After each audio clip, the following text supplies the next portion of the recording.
ગુજરાતી વાર્તા બે સ્ત્રીઓનો ઝઘડો।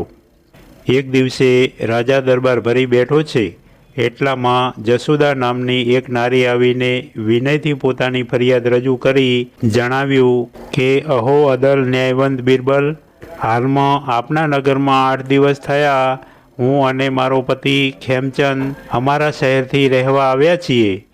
અમારી સાથે અમારી જાતવાળી રાધા નામે એક બીજી સ્ત્રી પણ આવેલી છે। તે આજ 4 દાડા થયા મારી સાથે કજિયો કરે છે કે ખેમચંદ મારો પ્રાણપતિ છે, માટે તું મારા ઘરમાંથી બહાર જા। આ ફરિયાદ સાંભળી બિરબલે રાધાને બોલાવી પૂછ્યું કે જશોદા જે કહે છે તે ખરી વાત છે? રાધાએ કહ્યું કે જશોદાએ જે કહ્યું છે તે બધું ખોટું છે અને મારી ઉપર તરકટ કરે છે। ખેમચંદ મારો ધણી છે પણ જશોદાનો નથી। આ બંનેની તકરાર સાંભળી લઈ બિરબલે પટ્ટાવાળાને આજ્ઞા કરી કે ખેમચંદને બોલાવી લાવ, એટલે તેને બધું પૂછી જોઈએ। બિરબલનો આવો હુકમ સાંભળી બંને જણીઓ બિરબલને કહેવા લાગી કે સાહેબ, ખેમચંદને પૂછશો નહીં, કારણ કે તેનો જેની ઉપર વધારે પ્રેમ હશે તેનું તે નામ લેશે। તેથી અમો બેમાંથી એક નિરપરાધી અબળા મારી જાશું। આ વાત બિરબલને ઠીક લાગી।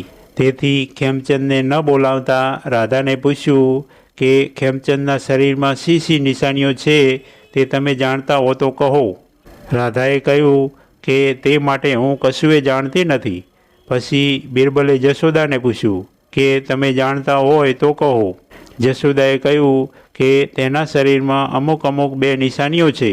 એના મંદવાડ વખતે એની ચાકરી પણ મેં કીધી હતી, એની દવાના પૈસા પણ મેં ડાક્ટરને આપ્યા છે અને તેના દુઃખ ઉપર ડાક્ટરની સલાહથી ખંદક ખવડાવ્યો, તેના દામ પણ મેં મહેનત મજૂરી કરી દીધા છે। બિરબલે જશોદાને પૂછ્યું કે ખંદક ખવડાવે કેટલું થયું? જશોદાએ કહ્યું કે અહીંયા આવ્યા પછી જ ખંદક ખવડાવવો બંધ કીધો છે। પછી બિરબલે કોઈ ન જાણે તેવી રીતે ખેમચંદને બોલાવી તેના શરીર પર નિશાનીઓ તપાસી જોઈ તો જશોદાના કહેવા મુજબ મળી।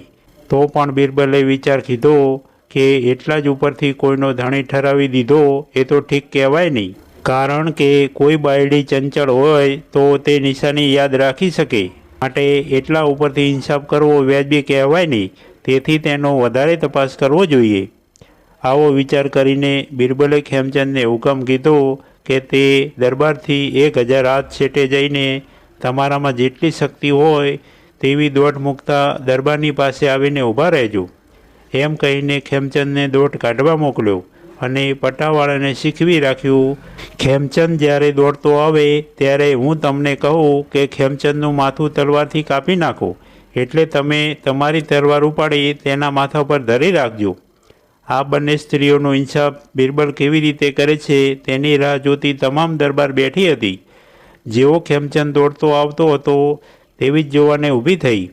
જેવો ખેમચંદ દરબાર નજીક આવ્યો એટલે બિરબલે સિપાહીને કહ્યું કે ખેમચંદનું માથું કાપી નાખો, એટલે આ બંને સ્ત્રીઓનો કજિયો મટી જશે। તે સાંભળતા જ સિપાહીએ તલવાર ઉપાડીને જેવો ખેમચંદને મારવા જતો હતો એટલામાં જશોદાએ ઝડપથી જઈને સિપાહીનો હાથ પકડી બિરબલને કહેવા લાગી કે મને આપનો ઇન્સાફ જોઈતો નથી। આપ ખુશીની સાથે ખેમચંદને રાધાને સોંપી દો, પણ તેને મારશો નહીં। પછી બિરબલે ખેમચંદને દોડતા જે પરસેવો વળ્યો હતો તે પરસેવો પ્યાલીમાં સિપાહી પાસે ઉતરાવી લીધો અને સૂંઘી જોયો તો તેમાંથી ગંધકની વાસ આવવા લાગી। આ દાખલાઓ ઉપરથી બિરબલની ખાતરી થઈ કે જશોદા ખરી છે અને રાધા જૂઠી છે। તેથી જશોદાને જ ખેમચંદની ખરી બાયડી ઠરાવી અને રાધાને ધમકી આપી કાઢી મૂકી। બિરબલનો આ ઇન્સાફ જોઈ તમામ દરબાર આશ્ચર્ય પામી ગઈ। આવી દરરોજ નવી વાર્તા સાંભળવા માટે સબસ્ક્રાઈબ કરો અમારી ચેનલને।